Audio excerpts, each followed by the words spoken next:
అనేటువంటి విషయాన్ని పరిశీలనాత్మకంగా గ్రహించడం.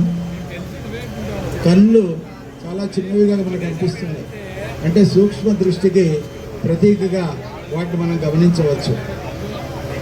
ఇక్కడ సహసిద్ధమైనటువంటి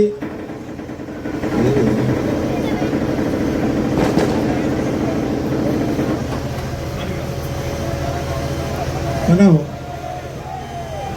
సంబంధించిన వినాయకుడు అక్కడ నిమజ్జనం కాబోతున్నారు.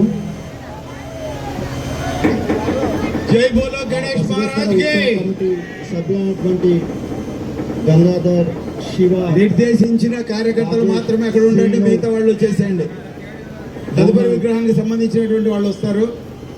ఇక్కడ కూడా చక్కనైనటువంటి రూపం కార్యక్రమాలను నిర్వహణ చేసి కుంకుమార్చన పుల్లయ్య, కురువ రమేష్, పవన్ కుమార్, రాజశేఖర్, రవికుమార్, కౌశిక్, రమణ, కొట్ట, సూరయ్య, హనుమంతు, మధు, డ్రైవర్ రంగా, సురేష్, ప్రకాష్, శేఖర్, చిన్న పవన్, నరసింహ, సాయి, ఉరుకుందు, చిన్నోడు, భరత్, పరశురాముడు, అనిల్ మరియు అర్షద్, వీరందరూ కూడా ఈ భక్త బృందం గత 9 రోజులుగా చక్కగా మనస్ఫూర్తిగా భయభక్తులతో ఈ పూజలు నిర్వహించి ఆ గణనాథుని యొక్క కృపకు పాత్రులై ఈ నిమజ్జన కార్యక్రమానికి తీసుకుని వచ్చారు. ఆ భక్త బృందానికి అంతటికీ కూడా గణనాథుని యొక్క ఆశీస్సులు ఎల్లవేళలా ఉండాలని కేంద్ర కమిటీ పక్షాన కోరుతూ ఉన్నాం.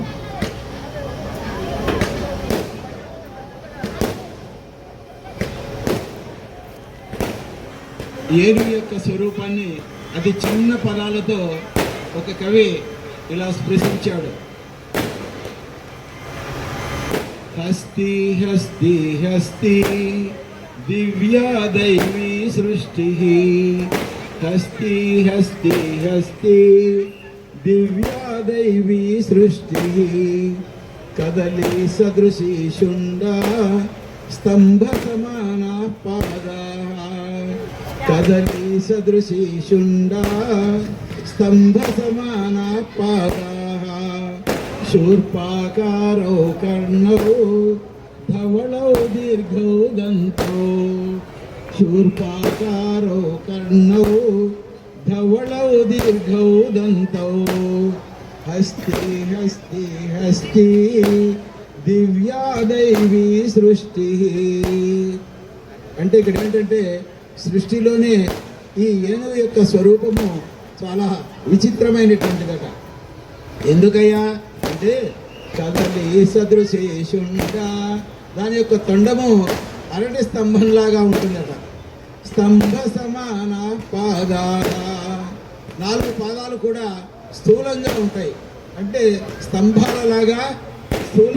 అల్పం తుచ్చం పుచ్చం, పుచ్చం అంటే తోక. ఏనుగు యొక్క ఆకారం ఏమో చాలా పెద్దగా ఉంటుంది, తోక మాత్రం చిన్నదిగా కఠినంగా ఉంటుంది. అల్పం తుచ్చం పుచ్చం అహో అహా విచిత్రం, ఇది ఎంత విచిత్రమైనటువంటి విషయం కదా. పర్వత సదృశే గాత్రే, పర్వతంతో సమానమైనటువంటి శరీరం కలిగినటువంటి స్థూల శరీరం కలిగినటువంటి ఈ ఏనుగుకు సర్పశ సన్నిభ నేత్రే, దాని యొక్క నేత్రాలు ఎలా ఉంటాయా? సర్పశములు. సర్పశం అంటే ఏంటి? మినుములు, నల్లటి, అంటే తొక్క తీయనటువంటి, పొట్టు తీయనటువంటి ఉంటాయి చూసారా, అలాగే అతి సూక్ష్మంగా. శరీరం ఏమో భారీగా ఉంది, కళ్ళేమో అతి సూక్ష్మంగా ఉన్నాయి. కథమతి బలవాన్ ఈశః, మిక్కిలి బల సంపన్నమైనటువంటి ఏనుగు అంకుశ మాత్రాద్భీత, ఆ మావటివాడు ఉపయోగించేటువంటి ఆ చిన్నపాటి అంకుశం చేతనే అది భయపడిపోతుందట. అందువల్ల సృష్టిలో ఏనుగు యొక్క ఆకారము మిక్కిలి విచిత్రమైనటువంటిది కదా అని ఒక కవి వర్ణించాడు. చక్కగా నిమజ్జన కార్యక్రమం